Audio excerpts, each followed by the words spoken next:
திருக்குறள் மிகவும் மேன்மையானதே என்று கூறும்பொழுதுதான் அவர் திருக்குறளை பற்றி தெரிந்து அதுக்கு பின்னாடி தமிழ் மேல் கொண்ட ஆர்வத்தினால் அதற்கு பின்னாடி தமிழ் சுவடிகள் தொகுத்திருக்கார். அவர் சுமார் 719 சுவடிகள் அவர் தொகுத்தார். இலக்கியமும் ஒரு 119 மருத்துவ சுவடியும் அவர் காலத்துல தொகுத்தது இந்த நூலகத்தில் இருக்குது. இன்றைக்கு மின்னணு பதிவுங்கிறது இன்னைக்கு அந்த பாதுகாப்புல இருக்கு. இன்னைக்கு அரசு சுவடிகளை பாதுகாக்கணும் என்பதற்காக 2003 மத்திய அரசினால ஒரு திட்டம் ஏற்படுத்தப்பட்டது, சுவடிகள் பாதுகாப்பு திட்டம். அந்த திட்டத்தின் மூலமாக இந்தியாவில் உள்ள அத்தனை வகையான சுவடிகளையும் மக்களிடம் ஒரு விழிப்புணர்வை ஏற்படுத்த வேண்டும் என்பதற்காக பல பாதுகாப்பு பயிற்சிகளும் அந்த பாதுகாப்பு செய்யக்கூடிய முறைகளையும் சொல்லிக் கொடுத்தோம். அந்த பாதுகாப்பு மட்டுமின்றி சுவடிகளை எப்படி படிக்க வேண்டும் என்பதையும் அந்த திட்டத்தின் மூலமாக செய்து கொடுத்தோம். இன்றைக்கு தமிழ் சுவடிகள் பாதுகாப்பு திட்டம் என்று நம்மளுடைய தமிழ் பல்கலைக்கழகத்தினுடைய துணைவேந்தர் அவர்களால் ஆரம்பிக்கப்பட்டு இன்றைக்கு தொடர்ந்து பல்வேறு இடங்களில் சுவடிகள் தேடுதலும் சுவடிகளை பாதுகாத்து அதை படியெடுத்து அல்லது அதை டிஜிட்டல் மின்னணு பதிவு செய்ய வேண்டும் என்ற முறைகள் அவர்கள் செய்து கொண்டிருக்கிறார்கள். இதுபோன்று ஆரம்ப காலத்திலிருந்து சுவடிகள் பாதுகாத்து தொடர்ந்து நமக்கு இருப்பதனால் நம்மளுடைய தமிழ் மொழி தொடர்ந்து நமக்கு பல்வேறு இலக்கியங்களும் பல்வேறு இலக்கியங்கள் முழுமையாக நாம் பெறுவதற்கு வாய்ப்பளிக்கிறது இந்த சுவடிகள் பாதுகாப்பு செயல்பாடுகள் என்று கூறி எனக்கு கொடுத்த வாய்ப்பினை ஒரு சில படங்களை மட்டும் நான் ஆரம்ப காலத்தில் நமக்கு பல்வேறு வெளிநாடுகளில் அதாவது உருவ எழுத்து பயன்படுத்தப்பட்டது. இது ஒன்று பேப்பரைஸ் சொல்லக்கூடிய ஒரு வகையான எழுத்து, இன்னொன்று ரோசட்டா ஸ்டோன் என்று சொல்லக்கூடியது. இந்த ரோசட்டா ஸ்டோன்ல 3 வகையான எழுத்து இருக்கிறது. இந்த 3 வகையான எழுத்து ஒன்று நடுமையத்தில் இருக்கக்கூடிய அந்த ஹீப்ரு எழுத்தை கொண்டுதான் மற்ற எழுத்துக்களை கண்டுபிடித்தது. இந்த எழுத்தை நெப்போலியனுடைய தளபதி தான் கண்டுபிடித்ததாக கூறுவார். இது போன்று நமக்கு பேப்பரைஸ் பூர்ஜபத்திரம் வடமொழியில் வட இந்தியாவில் பெரிய பூர்ஜ மரத்தினுடைய பட்டைகளை பயன்படுத்திருக்காங்க. நமக்கு இருக்கக்கூடிய செப்பேடுகளும் கீழே தேசத்தில் மூங்கில்கள் பயன்படுத்தியிருக்கார்கள். நம்மளுடைய பாம்லி ஓலைச்சுவடி இங்கே எழுதுவதும் வடநாட்டில் அதுல மை தடவி எழுதியிருக்கார்கள். பனைமரத்தினுடைய வகைகள் எழுதக்கூடிய முறைகள் எழுதும் பொழுது ஒரு கையில் எழுத மாட்டாங்க, 2 கையிலையும் எழுதுவாங்க. ஒரு கையினுடைய நெகத்தில் வெயிக்கட்மெண்ட் அதுல எழுதுவாங்க. அப்போதெல்லாம் நமக்கு எழுத்து அந்த எழுத்தாணி மறையாம இருக்கிறதுக்காக இது அந்த முதல் எழுத்தாணியை பாத்தீங்கன்னா அந்த கத்தி பார்த்தாலே பேனா கத்தின்னு நம்ம சொல்லுவோம். ஏன்னா பேனாவும் கத்தியும் இருந்ததுனால்தான் அந்த பேனா கத்தின்னு சொல்லக்கூடியது. இரண்டாவது எழுத்தாணி சிறுவர்கள் எழுதுவதற்காக, ஏன்னா அழுத்தி எழுதக்கூடாதுங்கிறதுக்காக சிறுவர்களுக்காக கொடுத்தது. சுவடிகள் வெவ்வேறு வகையான சுவடிகளை ஓலைகளையே கட் பண்ணி உத்தராட்சம் மாதிரி இருந்தாலும் சிவனை பற்றிய பாடல்கள் எல்லாம் அதுல எழுதியிருக்காங்க.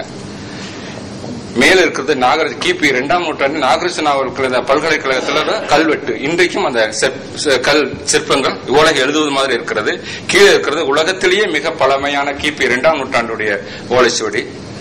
புத்தர் 10ஆம் நூற்றாண்டு சீனாவில் குகையில் இருக்கக்கூடிய ஓலை எழுதுவதற்கு மாதிரியே ஒரு சிற்பம் ஓவியம் பல சுவடிகள் பல காரணத்தினால் பாதிப்பு அடைந்தது. அது காரணம் இது போன்ற பூச்சிகள் தான்.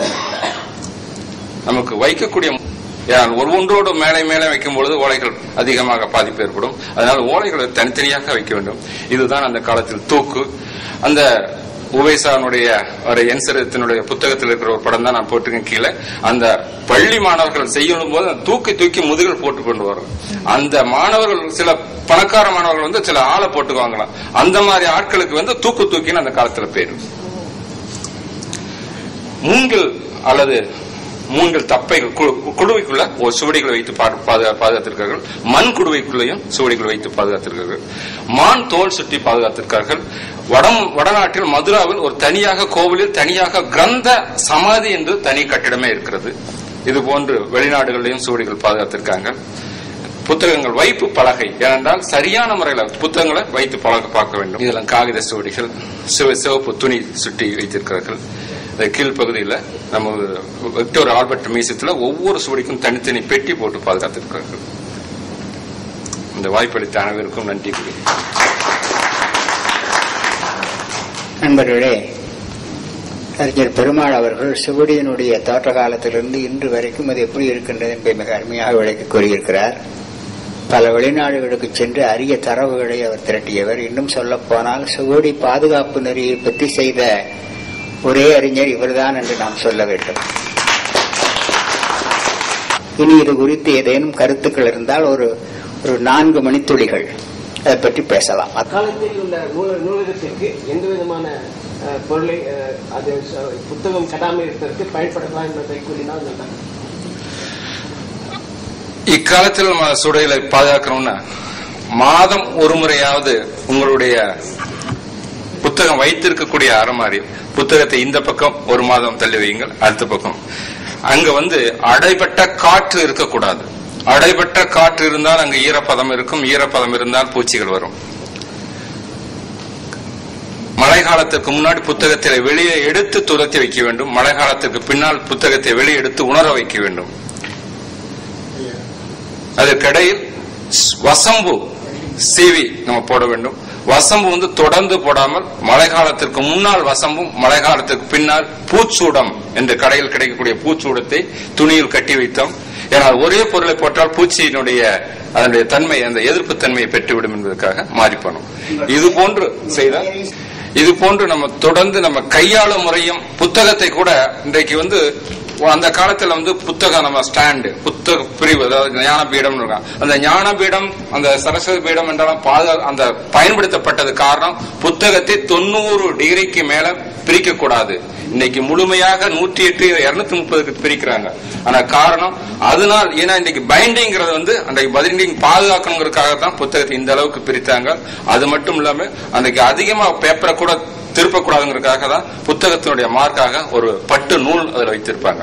இது போன்ற அந்த பழமையை நாம் தொடர்ந்தாலே நம் புத்தகங்கள் எல்லாம் பாதுகாக்கப்படும் என்பது. உலர்ந்த வேப்பிலை புத்தகத்துக்கு உள் வைக்க கூடாது, வெளிப்பகுதியில் வைக்கணும்.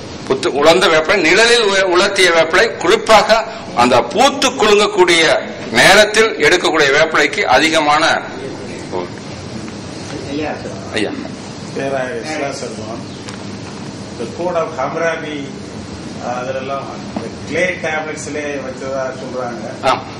அதே போல நம்ம நாட்டிலும் கிளே டேப்லெட்ஸ் பாரம்பரியம் இருக்குதா? கிளே டேப்லெட்ஸ் இல்லைங்க.